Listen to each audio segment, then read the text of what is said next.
Hello my friends and welcome back. New week, new day, new opportunities. New opportunities also for Russian soldiers to do good things, but they usually choose the other way around. Like this Russian soldier specifically in Ukraine, in beautiful winter wonderland as you can see.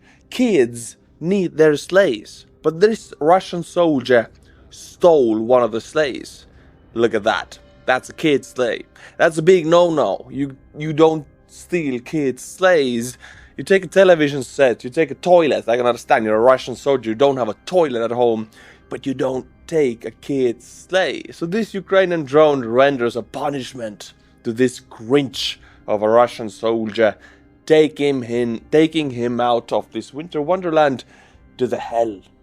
Look at that. Who does that? Would you do that? I don't think so. Next up, we are still on the Russian side in the trenches in a dugout where they show us their frontline Coca-Cola. Yes, this is what they drink. This is what water we drink. These are our conditions. We are the best in the world. He said Euro remont nahuy. Euro remont means like European Union standards house renovation. And that's what they say about this dugout. Euro remont nahuy. Look how we drink water. And they have this black water, they put sock on it, I guess, or a Morley bandage. Coca-Cola they call it. And they drink through that sock. That filters out everything bad in this water. It's a mud water pretty much. Do you think it filters out everything? Maybe that's why the Russians are so corrupt inside, because that's what the water they drink. I don't know. But try drinking clear water if you can. I don't know what to say about these guys. They're barbarians. Imagine me and you are toddlers, 3 years old, and we're both learning to count. We're here, I have a kindergarten exercise for the Ukrainian kindergartners. How to count to 10. 1, 2, 3, 4, 5, 6, 7, 8, 9, 10. 10, that's correct. We just learned how to do that. This here is an Ural truck. I know it doesn't look like much because they cut off the roof. I don't know why, but this is now 10 meat bags in a Ural cabriolet. Wonderful Italian sports car. What they do with it is they actually assault Ukrainian positions with it. Look at that!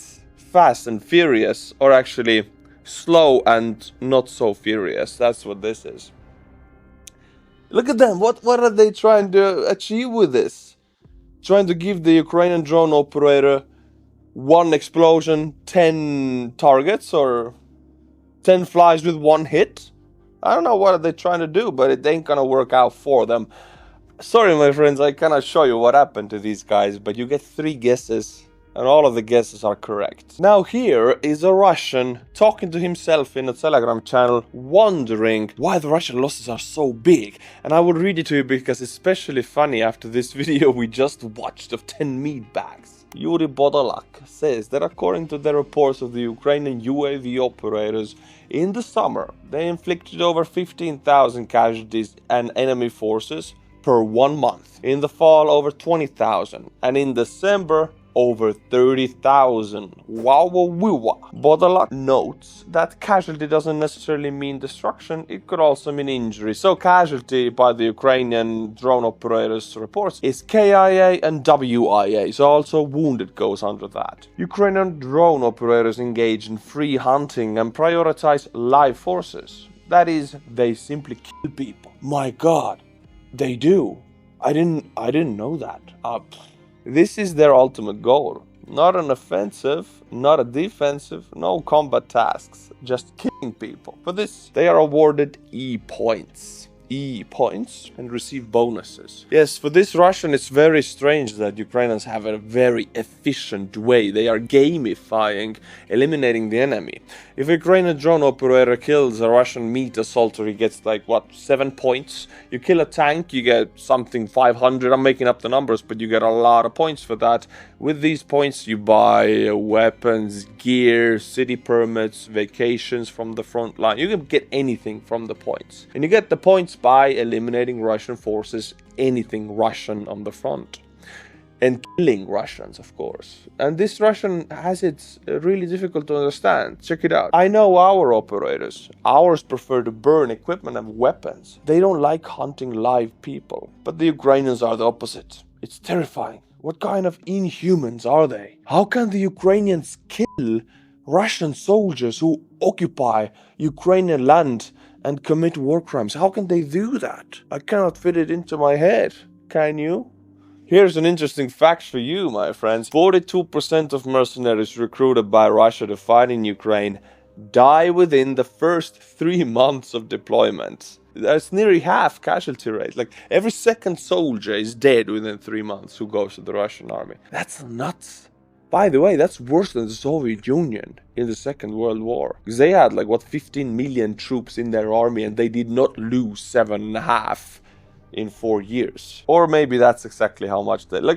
maybe it's the same as the Soviet Union, which is garbage, honestly. Now, my friends, let's go to a time machine and travel back to September 2025. There was one of the biggest Flamingo strikes. I'm not talking about the birds, I'm talking about the missile. Ukrainian missile Flamingo, the big pink dildo of consequences that was delivered to the Russians. 4 of them, actually. Flamingo strike. On 23rd of September 2025, a precision missile strike targeted a key Russian defense industry contractor in Belgorod, linked to the production of chain of Su-34, Su-35, Su-57, also MiG platforms. Satellite imagery shows 3 large collapsed sections of the factory roof, as well as a smaller distinct impact hole on the left of the facility. Look at that. 1, 2, 3, and that's the 4th one. Why we're talking about it now, 3 months later, 4 months later, we just got the satellite imagery. And Flamingo, everybody loves those dildos of consequences, these big pink ones, especially the Russians. So, of course, I want to bring you that information. Here, by the way, we can see the hole it left, only 1, and they sent 4 of them. And there is even a video showing us this massive hole, 2nd massive hole, 3rd one, and inside this huge hangar, oh, we have a photo also, look at that. And inside here they were building parts for Su platform and MiG platform. Well, I'm talking about this because they are mass producing the Flamingos right now. I mean, this is a big missile. I mean, it might look at a small one on the photo. You put a person next to it, you see how massive it really is. And talking about Flamingo, my friends, I think you know where I'm going with this. Here is a wine from the Bakhmut cellars, saved from the Prigozhin terrorists. Art wine Flamingo Brut Rosé. I hear at the East Coast you guys are getting a massive snowstorm. Hey, no biggie. Crack open this bad boy, open it up with your friends or with your loved ones. Take a sip and you will forget all about that snowstorm. You'll forget all about the fact that maybe you cannot drive a car, maybe it snowed in. Hey, who cares? You have Flamingo Art Wine Brut Rosé. Also, Valentine's Day is coming up.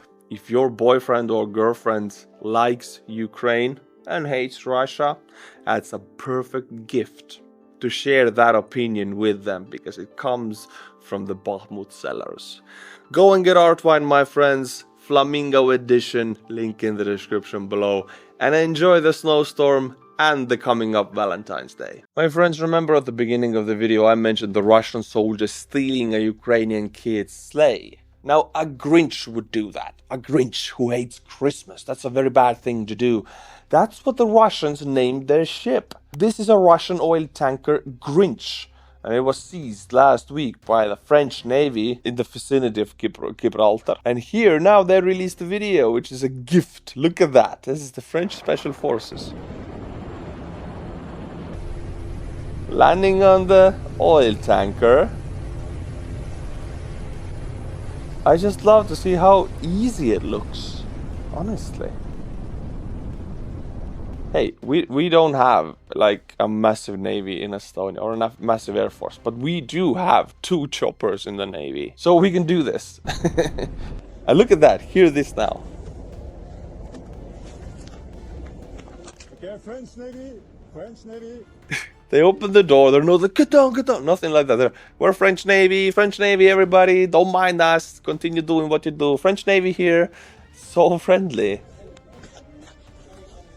I gotta give it to the Frenchman here, so friendly. Yeah, and they seized the tanker, they put it in the French port, they're investigating it now. This tanker is right now under the possession of a European Union country, and Russia cannot see the profits of this oil on this tanker. It was carrying oil from Murmansk, it's under sanctions, so under international law, it is an illegal transfer of oil, so it's all proper here. It's a wonderful video, it's a massive blow to the Russians and a huge loss of money. We have French Navy, we bring baguette. I shouldn't make fun of the French, they're doing an amazing thing here, I'm sorry, it's old habits. Well done, French people. Now, my friends, I have a list for you, a compilation for you. Russian shit fountain season is here. That means temperatures go to -degrees, freezing, and blowing up heat pipes and water pipes in general in all over Moscow or Russia. And some of the pipes leak very hot water. Some of the pipe carries sewage and they explode when they're next to each other. Hot water, cold water, next to each other, shrinkage, all that stuff, pipes explode. And we get these beautiful shit fountains which are brown and they make these shit icicles or popsicles. Sometimes also yellow snow comes out of that. It's all winter wonderland. I have a compilation for you now. The latest one happened in Murmansk, north of Russia. Photos show damaged power lines towards Murmansk region, some in service since 1966. Were you in existence already by 1966? I know a lot of you were. Well, these power lines are as old as you, or even younger perhaps, and they already failed. Well, everybody knows that heavy-duty power lines like that should be maintained heavily after 5 years, every 5-year period, and changed out if there's any weakened core, which there is. It's Murmansk. I mean, these freeze every year. Well, Russians don't maintain this stuff, so it comes down, cracking down like that. Look at that. And when these big, heavy-duty power lines come down, massive areas are without power. Russia's Murmansk suffered a major blackout, leaving parts of the 350,000 strong city without heat or power. Severomorsk, home to Russian nuclear submarine fleet, went dark too. No attack needed at all. I mean, this is Russia's northest and one of the biggest northern submarine bases, where their nuclear subs go to the Northern Sea and then down to the UK and France and all of that. It's really bad place. It's Mordor. And nobody attacked it. It's without electricity. That's our goal. Well done, nature or General Winter or whatever you call it. But they just demilitarized for some period of time one of the biggest Russian submarine bases.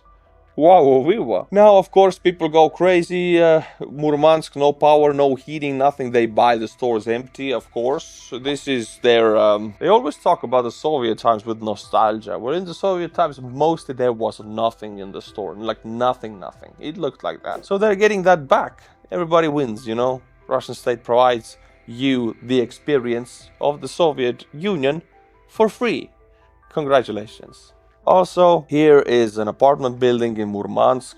No electricity, no nothing, but a heat pipe burst, like on the 5th floor or something.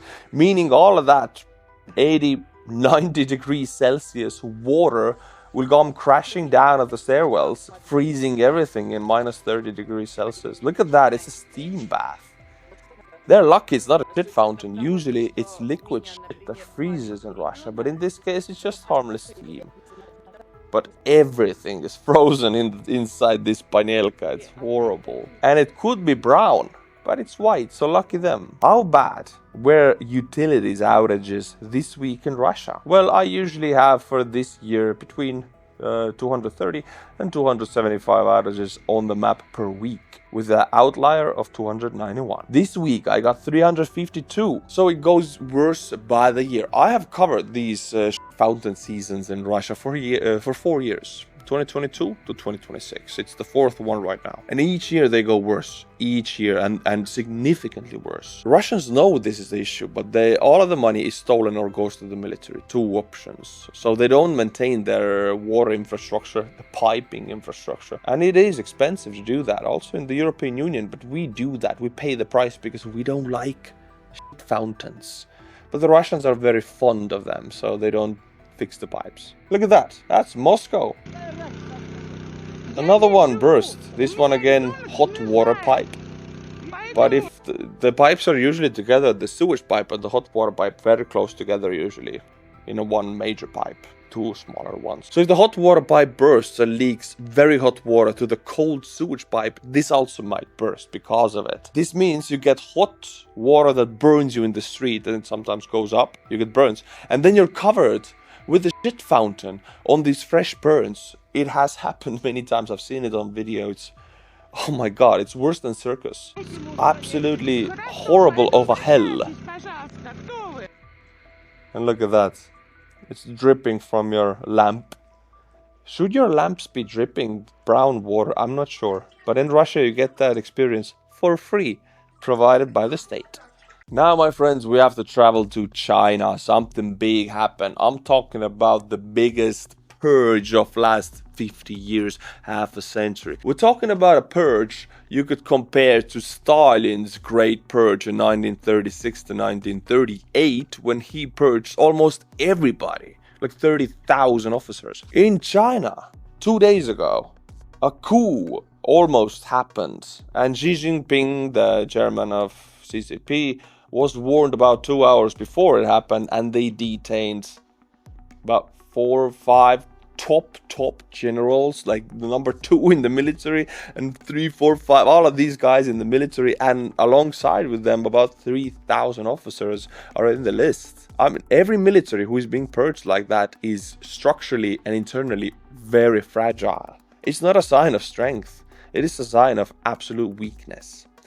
China's government has accused their most senior general, Zhang Yui, I don't know how to say that, I'm sorry, Mr. Zhang, of allegedly leaking nuclear weapon secrets to the US. Zhang has reportedly leaked core technical data of China's nuclear weapons to the US. Now, if true or not, the fact that there are rumors about this, and this is publicly talked about, the US or CIA had an asset who is number 2 of the military command in China. Xi Jinping is number 1. That is already a massive compliment to the US. That is a massive compliment to the capabilities of CIA. Even if it's not true, the fact that we're talking about it in a public sphere and everybody Wall Street Journal made a huge story about this. This is a huge blow to the public image of China's military and a massive boost to the CIA's capabilities. True or not, the narrative itself in an informational warfare front is a massive boost to CIA. There was a coup attempt in China yesterday, but Xi received intelligence to us before, and nearly 3,000 people, including military personnel and their families, are being detained. And look at that, that's the Central Military Commission, CMC, after the 20th Party Congress. Now, CMC was set up by Xi Jinping himself. This guy right here in the middle, he handpicked these guys. It's set up by him, this Central Military Commission. And these were the informants to the CIA, allegedly. I mean, this the military you're gonna invade Taiwan with, where the top 2 to top 6 numbers are all US informants or connected to a coup attempt. This is internally extremely structured and weak military. A military as is weak can export the power that they have inside. If the inside is weak, they cannot export it. They cannot attack Taiwan. It's all a show, it's all a farce. With this kind of purge going on, there will be no attack of Taiwan until many years, because such an attack requires massive preparations and a very strong system of generals who you can trust and who trust their men. If that's not the case, if we see this kind of stuff, Taiwan is safe for, I'm gonna say, 5 years at least. Check this out. Following the exposure of the plan, heightened combat readiness was imposed. Troop movements were halted, mobile phones were confiscated, and mass propaganda campaigns were launched. All these events coincided with Chinese military exercises simulating strikes on Taiwan and the destruction of its governing authorities. So China's military is pretty much at high readiness right now. It's undergoing a massive implosion where the heads are being decapitated of the biggest standing army in the world. It's not a sign of strength. It's the opposite. If this is true, generals handing secrets to foreigners this high in the CCP suggests a fragility at the heart of the People's Liberation Army. To have spies this senior in a regime suggests the regime itself does not believe in its own future and is looking to hedge should the end come. That's a very dooming paragraph. If such senior officers are talking to the US or CIA, why? Because they are disillusioned about China's own propaganda. And if you have any brains, you are disillusioned about it because it's bollocks, it's empty, it's hollow inside. But such senior officers, it's not only them, then it's supposed to be a wide array of officers, a big spiderweb of officers. It's never only one general. If it's a general, there's massive amounts of following he has in the army. In the Chinese army, by the way, there's nepotism. So a senior general always have hundreds of officers that are appointed by him that share his viewpoint and owe something to him. And now like 5 or 6 top generals were taken out. That translates to massive spiderweb of officers in mid-level and low-level. They will have to do this purge. It will be large. I'm talking thousands of officers, mid and low-level also. And this weakens the PLA big time.